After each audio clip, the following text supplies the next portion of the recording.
Hi, welcome back again to our second part of the introduction video on PSS Pro series. I'm sure if you had watched the first one, basically we introduced ourselves, explaining what the package was about and setting up the user access and the MAC address and the privilege table. Glory. Um, I'm now going to continue to explain. I won't take long in giving you the explanation all over again from the first video, but we're going to continue here from where we had left off on the previous video. And as we said, these videos are just 10 minutes just for your YouTube user view, so you can basically watch whatever part of the videos that you choose to watch. Right? The step that we continue from is email maintenance. What that is, it's basically once in the point of sale billing stream, if you send an email, you can directly send email from the billing system automatically, and it keeps a lot of all these different email addresses within the system, so you can basically go in there now and then add or delete one that is from the table. So and it's go again, is all access level. Android and web user setup is for users that we basically have websites that we have users can be able to connect to their own personal website. Like for instance, say you have product selling, but the store has the PSS running, but we work with other software developers, or we can get it done for you where we create a website for you, and basically you can set up a thing where users can basically log in to their account from using the web user access level to see their information, whether their balances, or you can go in and basically get your special prices based on whatever inventory. We can basically work with you. So whatever your choice is, we can do that for you also.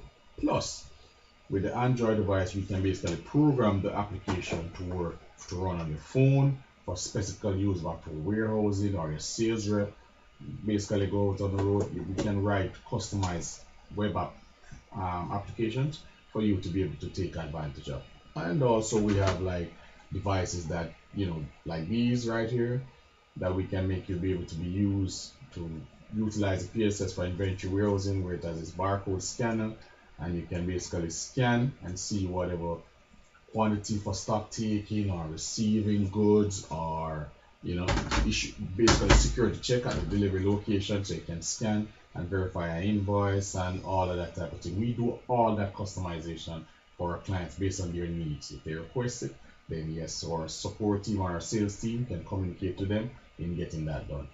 Clear user sessions is, in some instances, basically if you have a 5-user license, but sometimes terminals get, like a user just turn a laptop off without exiting the application properly. You can basically look inside here and see what user sessions are there, and then you can clear them off of the system. The administrative privilege or the proprietor itself would have access to that to clear them from off of the terminal itself. Reconnect to server is a verification feature where you can say, okay, check the connection to the server, and this basically that's an administrative feature also. Send messages, that's a beautiful part of the system. Sometimes the proprietor or the managers are in their office and they want to send messages out to the cashiers or terminal without physically calling and then going to each one or shouting out. They can basically send message to whatever users that are on the terminal, right?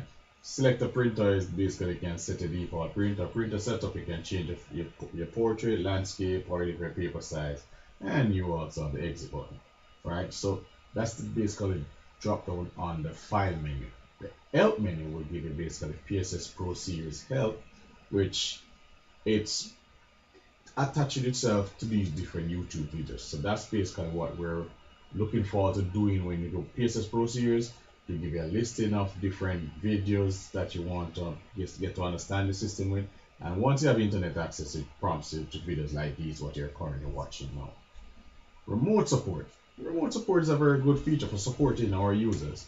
So if you have a problem and you basically have internet access, by using remote support and you call us, we can basically be on the phone, and once we basically use an application that's called TeamViewer, and it gives you an ID and password, and you just code that ID and password to one of our support teams. They can connect to you and then be able to support whatever needs or help that you may need. Definitely. Calculator is also, it can pop up the regular Windows calculator for you to have access to do your regular divide, add, or whatever you're using. Just a touch feature within the system. Developer mode is for developers like myself or support team whenever they want to be able to basically gain access to the database from within the program itself. You can use the developer mode to get in and do whatever needs to be done from there. Run update. That's a very good feature. So anytime there's an update on the server and your administrator may say to you, update your terminal, you need to either click on run update, but in some instances we have when the user first accesses the system, it prompts them and say update available version number. You can then click update and the steps will be followed basically on how to do the updates for your particular terminal. The administrator will give you advice, or your support team from PSS would also give you advice. And show desktop is just a feature that is there to say, okay, fine. It can basically disable your background desktop. You can set it where the user wants to log in, it kills the entire Windows background. So you'll only just see PSS. And then once that is done, then this feature now you can say, okay, enable back desktop. And that's a privileged access purpose also. Because in some cases, the users say they don't want the users then to have access to go do no browsing, using regular Windows accessory and playing in solitaire, or they want to open any unknown other application that's a part of Windows by default. So we can basically shut down desktop based on the user logs in. And that's basically what it is in this section of it.